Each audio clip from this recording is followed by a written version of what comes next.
Hello and welcome to In the Kitchen with Mary Mac. Today we're making pumpkin chili. And I did say pumpkin because I can't speak English. I've been looking for a good recipe for pumpkin chili for a really long time. I had a friend that used to make it years ago and it was so good, and then the recipe's gone. So again, in my usual way, I looked for a recipe for pumpkin chili and it wasn't exactly what I remembered. So I kind of did a little work with it and tried a couple things, and I think I have a very good version that I would say is comparable to what I remember that my friend made. This chili happens to be vegan.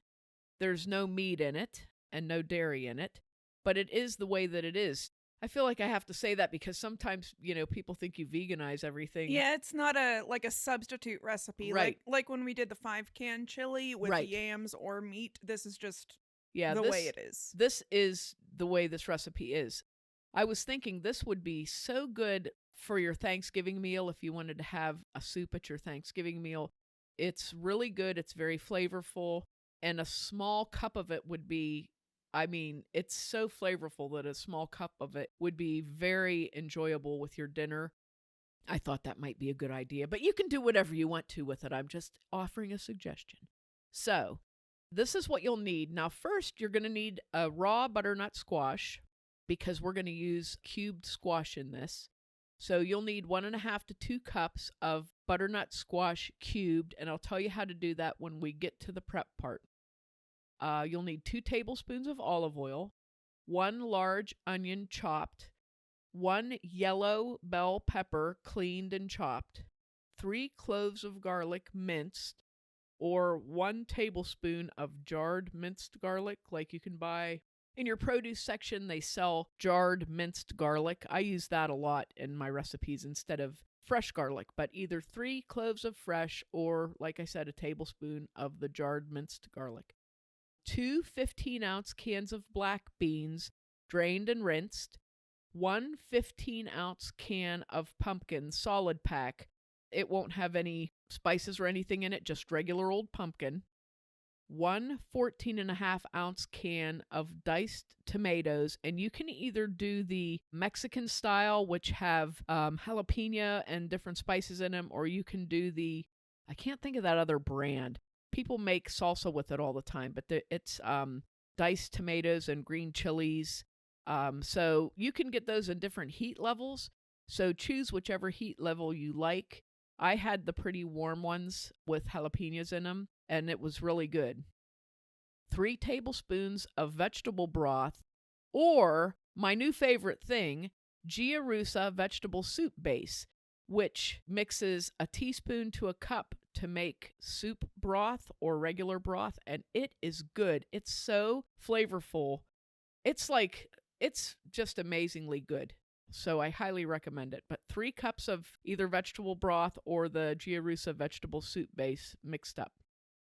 2 teaspoons of dried parsley, 1.5 teaspoons of cumin, 1 tablespoon of chili powder, a 1/2 teaspoon of kosher salt or sea salt, and a 1/4 teaspoon of black pepper. Here's how you're going to start this. First, you're going to prepare your butternut squash. Now, a butternut squash is like cutting through a log. So, I saw this really neat, I don't know, what do they call those? Those little videos where they have like a life hack on there or whatever for cutting a butternut squash. I never had seen this before. Is it a chainsaw? Well, a chainsaw would be my second choice there. What you do is you take your knife and, of course, wash your squash first. You want anything like that where you're cutting through the skin, you want to wash it with soapy water and clean it real good and then dry it. Put your knife on the butternut squash and slowly rock the squash back and forth while you're holding the knife down with pressure. And it was amazing. It cut right through it. I would have never believed it. I've, for years, fought butternut squash every fall. And this time, I fought the squash and it didn't win. I won. So it was great. So I cut that off. I cut off about a 6-inch section of the neck of the squash. And then I peeled it, which was a chore in itself, but I did it. You got to find one of those life hack videos for peeling them. They didn't have a peeling section. I'll have to write to that person. What do I do? What do I do now? So I peeled it, and then I cubed it up into about 1-inch cubes. Like I said, I got about 2 cups out of it. So 1.5 to 2 cups is good. So now we're going to start cooking. So you want to take your 2 tablespoons of olive oil, your chopped onion, and your bell pepper, and you want to put that into a large Dutch oven and saute them.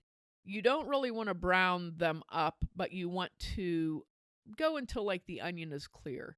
So I put those in. Then I put in my butternut squash cubes. And what I did, I kind of shuffled it around so that the squash would be like sitting on the bottom of the pan. And I kept moving the onions and peppers around and turning the squash every now and again so that the squash would kind of brown up a little bit on the edges. And I was trying to keep the onion and pepper on the outside of the pan. But the reason I did them all together is because I knew if I put that butternut squash in first by itself, I would overcook it. And I didn't want it to be so soft in the chili that it would like squish, Yeah, you don't So- want your squash to be squished, No, nobody likes a squishy squash. but you do want it to be washed. Oh, here we go again. We're banking them today. I'm so telling if you. you heard last episode. I'm telling you. Oh, it's a laugh a minute here at our Wampum Studios. So once you get your onions, I would go by the onions, really.